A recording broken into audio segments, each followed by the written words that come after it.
They say the left hand, it drop mountains.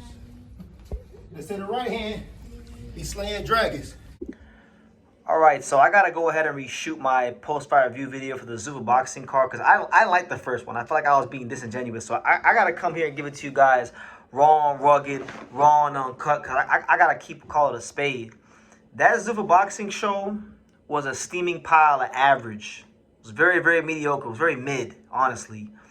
Before I even get into the fights, let me address three things before I even get into the fights and Zuffa boxing moving forward. First and foremost, number one, congratulations goes out to Omar Trinidad. I thought Max Ornelas was going to outbox him. You know, it took Max Ornelas about 4 rounds to really get the fight to where he wanted it to be. And before he even got into his rhythm, Omar Trinidad had him on his ass 3 times, and it was too much of a lead. And then he beat his arm out of the socket and made the ref, Thomas Taylor, had to wait the fight off. So shout out to Omar Trinidad, a good win for him. First stoppage in Zuffa boxing history. Good on him. God bless Omar Trinidad. All right, that's one side of the equation. Cain Sandoval, Julian Rodriguez, they put on a real entertaining fight. And Julian Rodriguez showed that he has real skills. He's putting the world on notice. That's back-to-back undefeated 17-0 younger fighters that he's won in there an upset.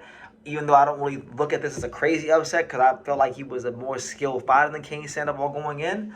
Right, but nonetheless, a very good win. He wants to be the first Zuffa UFC welterweight champion, and he's got the right attitude. He might become one of the guys that really benefits from this whole Zuffa boxing thing because of his attitude. Right, that's the positive of it, and it was a good prelim show as well. That's the positive of it, and it was good pacing it as well. You know, they didn't waste too much time in between fights. That's the positive of it. Now, what I gotta say is this: Max Kellerman, what's going on, champ? What's going on?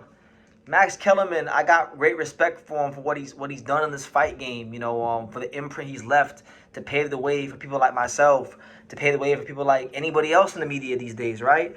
But man, the amount of glazing and dick riding he is doing is unfathomable. If that's even a word.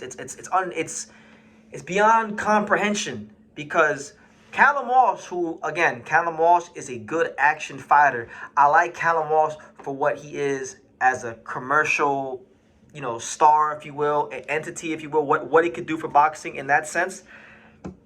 Because he showed early in his career when he fought Ruanowski in Ireland that he can sell tickets where he's from.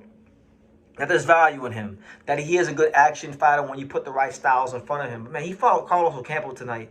Ocampo's a guy that's been blasted out the ring by Earl Spence. That's been blasted out the ring by Tim Tszyu. Okay? And the only reason he wasn't blasted out the ring against Sebastian Fundora is because Sebastian Fundora fought a different style in that fight and was trying to work on his boxing long because he's 6'7" and can't really box on the outside, so he practiced it in that fight. But he probably would have been blasted out the ring too if Fundora really fought how he normally fights against him, right?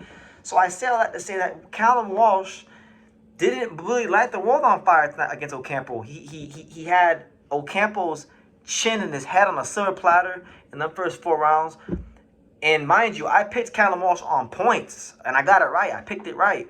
But Callum Walsh didn't light the world on fire. I was hoping for him to show an extra bit of ring craft and fold this guy at some point in the fight, but he couldn't do it. And not only that, he lost his balance. His glove touched the canvas. He wasn't hurt, but it was called a knockdown. So I leave the fight not really impressed with Callum Walsh, and it's like, it's just the whole thing though. The live was cool, but normally when I go live for fights, you know, I have a certain energy to me. I'm excited, but now getting off the live and briefly reflecting on what was, Zuffa boxing felt like it was missing something. Maybe you could say it was even a little bit soulless. Maybe it was lacking a little bit of that spirit. Like, I was just in New York City. I was ringside. I covered Dalton Smith versus Super Matias.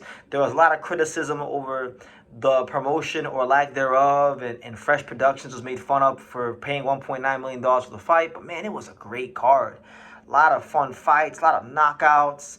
It felt like boxing, and tonight, I mean, yes, it was a boxing card, and it did have some solid fighters on the card, but like, I don't know, it just felt like it was missing. It didn't quite feel all the way like boxing, so I don't know. And then Max Kellerman literally compared Callum Walsh to Roy Jones, guys, and he looked mid as hell in there. So, you know, I do believe that just like fighters can be washed up, unfortunately, and I hate saying this because, I mean, I would hate for anybody to say about me as a content creator, but man, like, this ain't the Max Kellerman from the early 2000s that I remember. The guy that was complaining about Stevie Johnston getting robbed against Jose Luis Castillo in one of their fights. This ain't that guy. This guy is someone else. And really and truthfully, Max Kellerman is a smart, very intelligent man. He's crackling bright, and he knows what he's doing. Like, I know that he knows what he's doing, and I don't like the fact that he's just being how he's being, right? Like, he literally compared Callum Walsh to Roy Jones, and even Callum Walsh was like, "Huh? I'm not Roy Jones. I'm not Roy Jones, right?" He said he's more like, he was boxing more like Joe Calzaghe, but like even Callum Walsh couldn't get down what Max was saying. So, you know, they gotta do a better job as far as putting the right fights in the co-main event. They gotta do a better job in a lot of regards. I mean, it wasn't all bad. I thought the prelims were very good. There was a lot of good action on the prelim cards, but just, you know, normally these cards were, covering these fights live on YouTube are a lot fun. And this one, it lacked a certain energy, and I don't know if it's because of the fact that they're trying to make it very UFC-esque, but I don't know. It was a very average night of boxing. The only positives I can really say about the card are that you know, I really liked the Rodriguez-Sandoval fight. Omar Trinidad proved me wrong, so shout out to Omar Trinidad. And then you know, some of those prelim fights are pretty solid with Robert Merriweather, and you know, they were cool, but like it didn't light the world on fire. Like, I remember when Pro Box came in the game 4 years ago, their first like 4, 5, 10 cards, banger after banger after banger.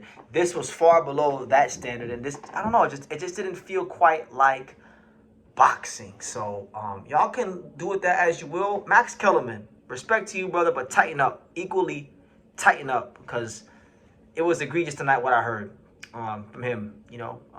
But yeah, I'll leave it at that. I ain't got much more to say other than that. I'll be live tomorrow for Andy Cruz versus Randy Murataya, so make sure you guys join the live fight reaction for that. And respect to everybody for the love and support. You know, the year is off to a really good start. Yeah, I'm just gonna leave it at that. Those are my early reflections, just ending the live and wondering why, you know, kind of felt a little lethargic. I was taking the wait and see approach, but nothing really made me feel alive tonight. Boxing is a sport that very much makes me feel alive, and I didn't really feel alive watching the boxing tonight. So it was odd, you know, felt a bit soulless, if I'm being honest. So we'll leave it at that. You guys leave your comments down below, and I'll definitely go ahead and read them. And yeah, y'all know the rest. Thank you for watching True School Sports. Thank you for watching another video on the untouchable True School Sports empire, the home of boxing. We're on the road to 100,000 subscribers, guys, so help us keep being great. Help us keep pushing out that real boxing content for the fine folks all around the world. And make sure you jab, you hook, you Mike Tyson, you Mayweather that subscribe button. Pops, show them how do they got to hit the subscribe button. Pop, pop, pop.